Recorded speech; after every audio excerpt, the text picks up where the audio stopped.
Welcome to The Informed Investor. I'm Jake DeKinder and very pleased to be joined by my colleagues, Dr. Wes Krill, Dr. Kevin Green. And these are my colleagues here at Dimensional. We're a global asset manager managing over $850 billion under management. And I got two doctors on the program today.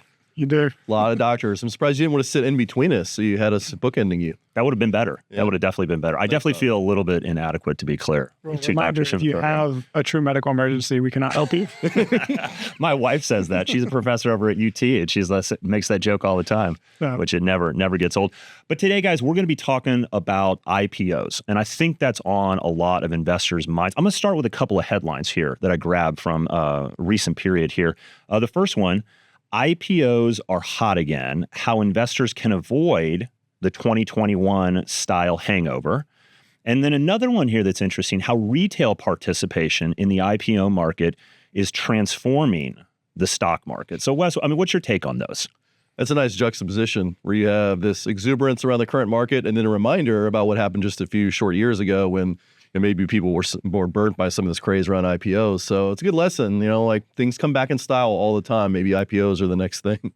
Yeah, and we'll go back and we'll talk about a couple of periods here over the last several decades. But Kevin, just take on those headlines. Yeah, we see that from time to time where you have a company that comes public and they do really well, initial strong returns, and you see a lot of headlines. And you kind of suggest that maybe all IPOs perform in a similar fashion, or it's a part of your portfolio allocation you should be focused on. And what we'll see as we build this conversation, I think, is that's not always the case. Yeah, good to note there. Okay, so break it down for us. I'm a company and I want to go public. What are my options? What do I do? Yeah, Jake, there's a few pathways to making the transition from a private entity to a publicly traded company. And the most common one is through an initial public offering backed by an investment bank that underwrites the offering.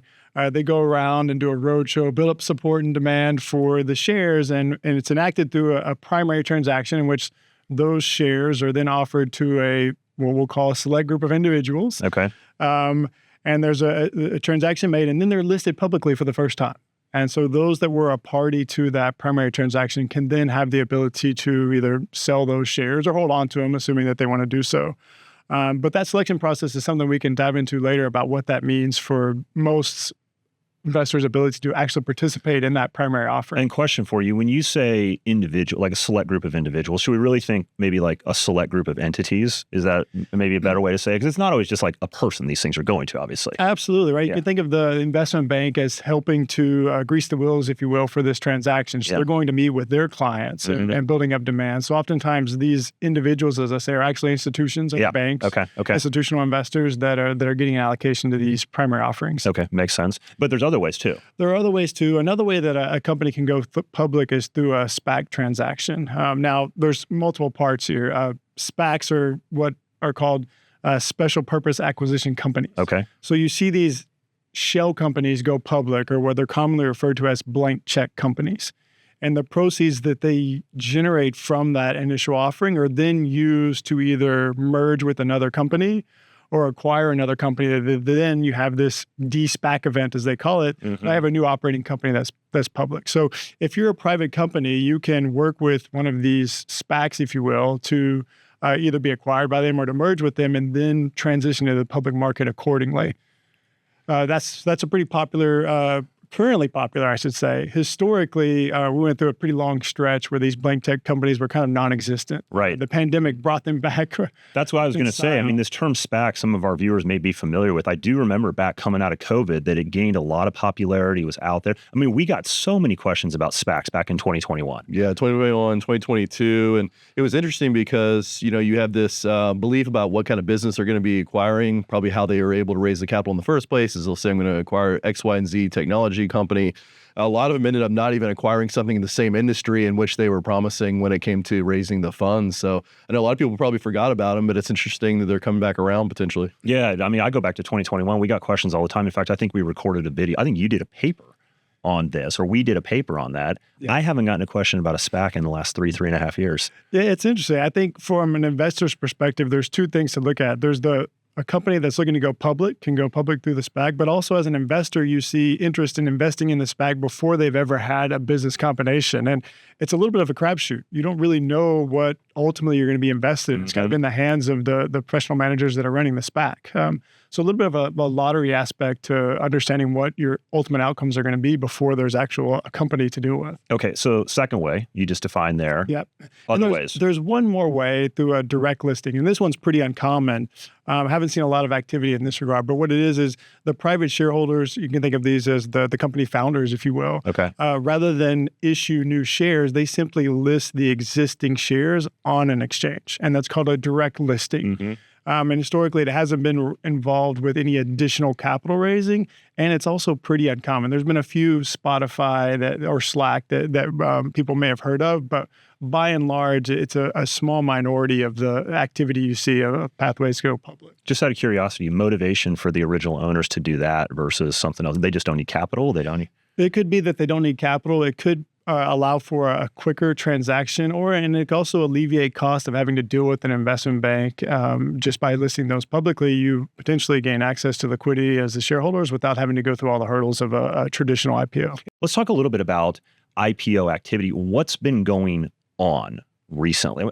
I'm reading more and more articles this year about it, and it felt like we were sort of in a lull for a while, but now it kind of seems like it's been picked back up. So what's going on in the IPO market? Yeah, Jake, you've seen an uptick in IPO activity so far year to date 2025. We're close to, if not exceeding, the full calendar year 2024 in terms of IPO activity. I've seen SPACs come back somewhat in vogue. So 2025 has been a hot year, if you will, to use kind of the media terminology for IPO activity.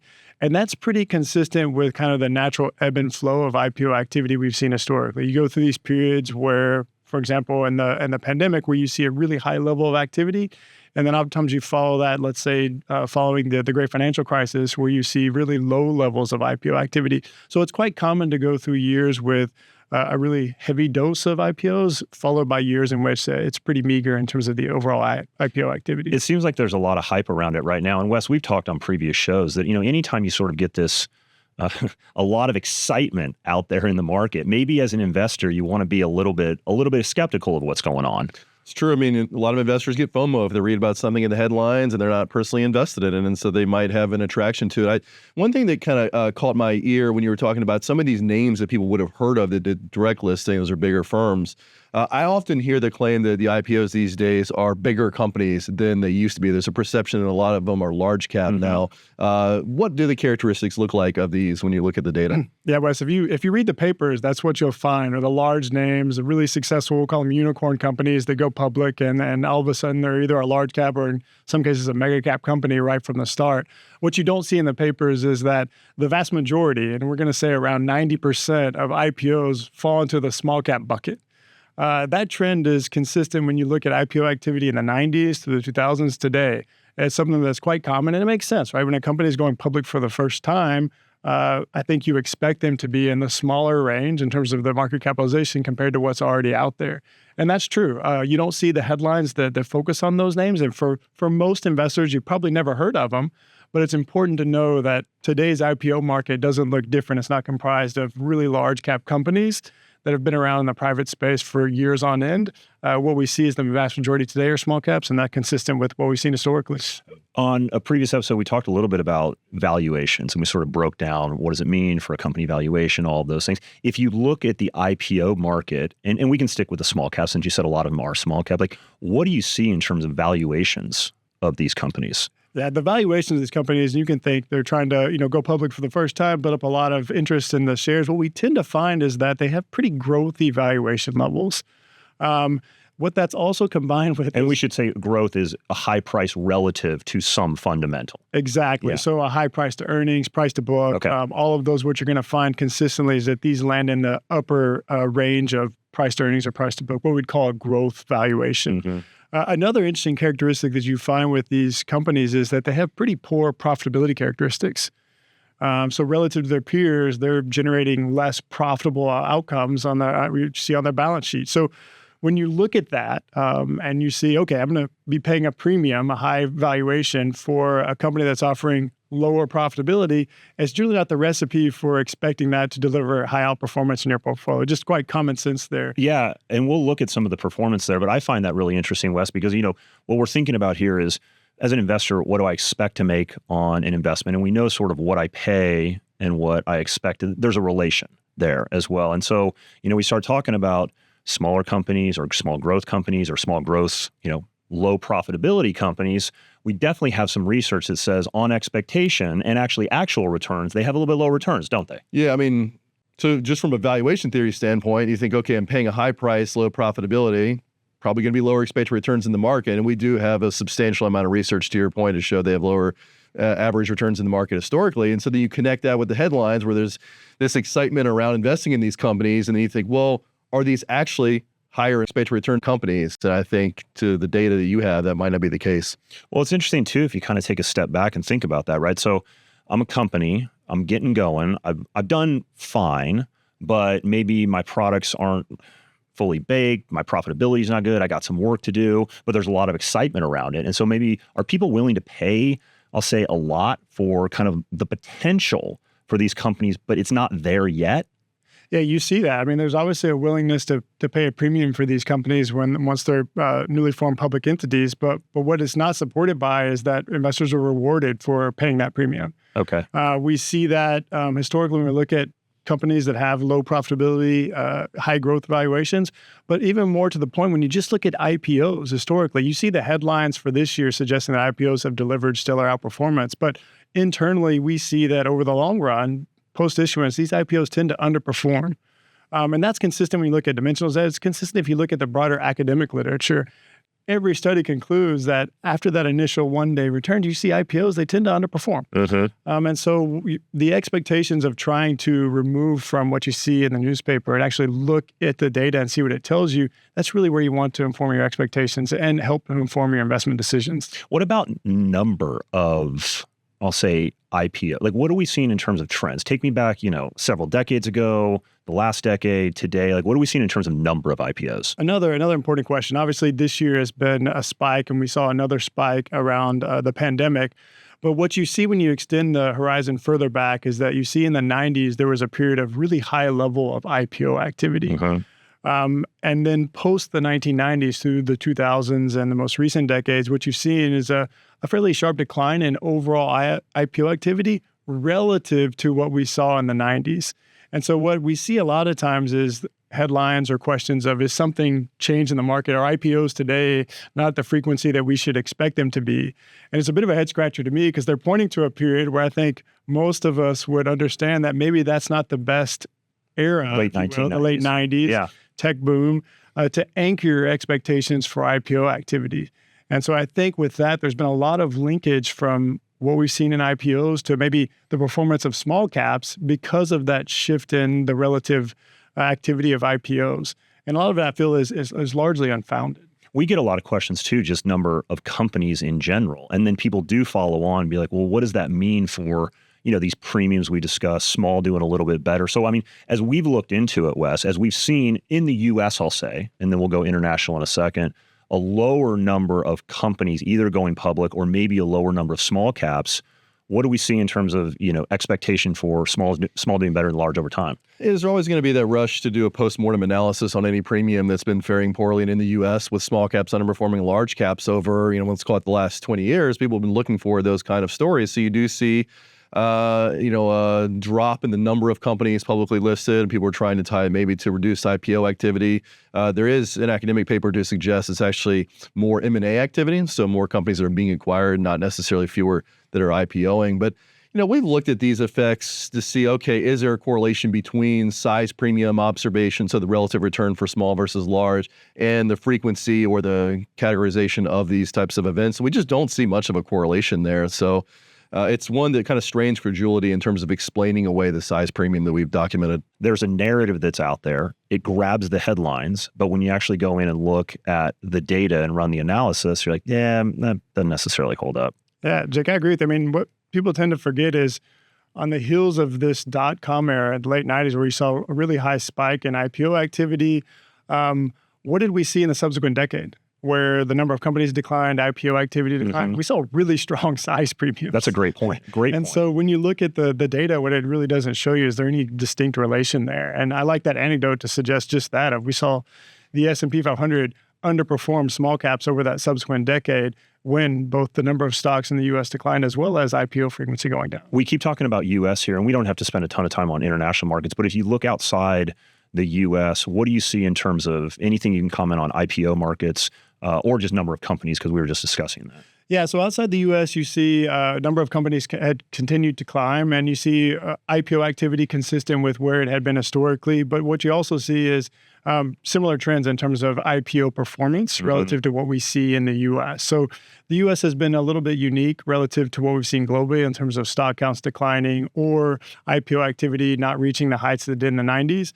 But what we don't find is that any of that has any real merit of helping us form expectations for how small caps should perform. For example, if you look at a subset of U.S. stocks and only take a subset of those and look to whether or not you might find a size premium, you do indeed find that. And then globally, when you look at all different market sizes across different numbers of stocks, what you find are consistently positive size premiums across the globe for countries that have a really large number of securities, as well as those that have a fairly narrow market. Okay, so a couple of takeaways that I hear here is that, this sort of like high activity of IPOs fall off. It tends to ebb and flow a little bit over time. We can go back to the late 1990s. We look at coming out of the GFC there in the 2010s. We look at 2020, 2021. We talked a little bit about that. And then what we're experiencing recently, right?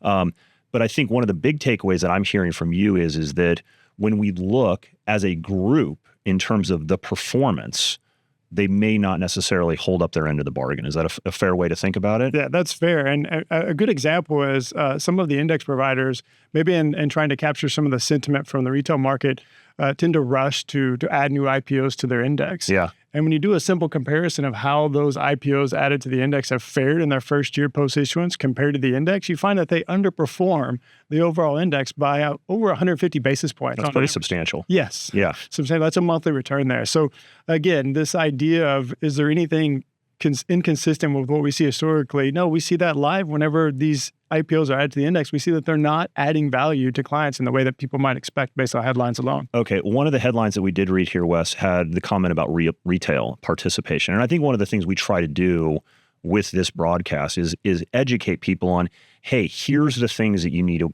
be aware of. So as you think about IPOs, like what do investors need to be aware of? What do they need to be cautious about? Well, we've talked about the performance, certainly the history of these things underperforming the market. Another thing that it was just occurring to me is it might not be the case that just because you've got an allotment to these IPOs that you can just sell them straight away to try and lock in that performance, right? So there's going to be potential lockup provisions. It could be multiple months. Maybe Kevin, comment on that. I mean, that's another element of a potential liquidity event that could be happening with these IPOs. Yeah, there's, in addition to kind of underwriter pricing support and trying to ensure that the IPO is successful at the start, you also have these lockup provisions that the underwriter has in place to prevent, for example, all of the insiders from immediately liquidating their shares once the company goes public. But those lockups expire. And what you tend to find is there is indeed a liquidity event that can have a negative impact on IPO prices when those provisions allow. You mean people may just be going out and as soon as it's over, dumping their shares on the market? Yeah, and it can be substantial. Sometimes it can be over 50% of the total shares outstanding are locked up. And so you have this sizable event in which the supply of shares dramatically increases. And as a result, the demand needed to meet that supply is oftentimes forces prices down. All right, great. Well, guys, great education on the IPO market, things we need to consider, what we're seeing with trends over time. So certainly appreciate you being on the broadcast today.